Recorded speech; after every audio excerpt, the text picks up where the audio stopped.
In related news, a limited package of new gun reform proposals may soon become law here in the United States. Democrats and Republicans in the Senate have now agreed on a bipartisan bill in the wake of that long series of devastating mass shootings that we've witnessed here. On Tuesday, lawmakers released the 80-page bill. It seeks to toughen background checks and shore up penalties on gun traffickers. It would also send money to states and communities to improve school safety and mental health initiatives.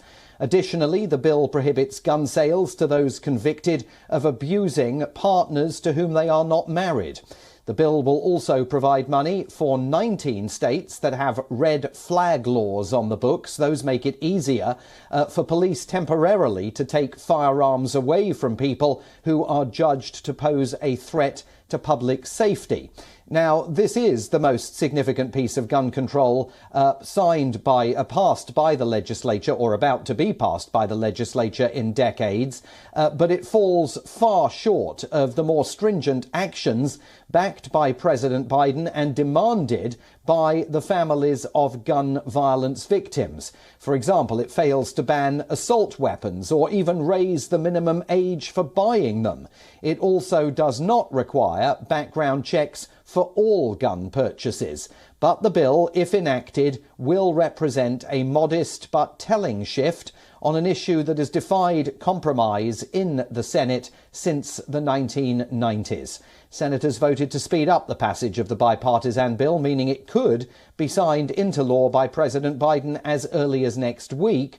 The National Rifle Association, of course the most powerful pro-gun group in the US, opposes the measure, saying that it falls short at every level. Let's return now to WION's US correspondent Susan Tehrani in New York. So, Susan, it looks like this bill is going to pass, securing the needed 60 votes of the 100 available in the US Senate. Senator Chris Murphy, a Democrat of Connecticut, who's really been the juggernaut behind these moves, says they're going to save thousands of lives, but they're pretty low-level changes in law, aren't they? Right, and as you mentioned, yet they are considered to be the most sweeping reforms in decades. At the end of the day, you know, if the United States is going to have a bipartisan bill regarding gun control, they're not going to be as widespread, definitely not as widespread as someone like President Biden or the Democrats are going to want.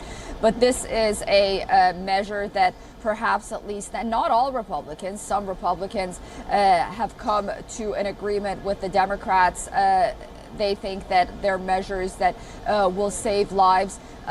Since the beginning of the negotiations, they have been on board with spending money and allocating resources to mental health issues, to school safety, and also to wider background checks. There are background checks on assault weapons. There have been background checks. What the president and his administration wanted was to expand those background checks, and that was very difficult to get through in the Senate, despite the fact that the president's party enjoys majority in the House and Senate. But you really can't do that. But right now, you know, a lot of Republicans and lawmakers and Democrats see this as a first step, but they also, you know, for the Democrats, although it doesn't do enough, they will see this as some kind of victory moving towards elections in November. But, you know, it was interesting. Marco Rubio said that while, you know, lawmakers on both sides of the aisle are saying that we are going to have bipartisan legislation on gun control, we actually just saw the bill about a few hours ago, and we're just reading it now. So, you know, there are a group of lawmakers on both sides of the aisle trying to make a deal, but then there are a group of other lawmakers who are just being presented this bill. But nonetheless, yes, it seems like they do have the votes. We'll keep an eye on it. Susan Tehrani live for us from the streets of New York City today. Thanks very much indeed for all of that.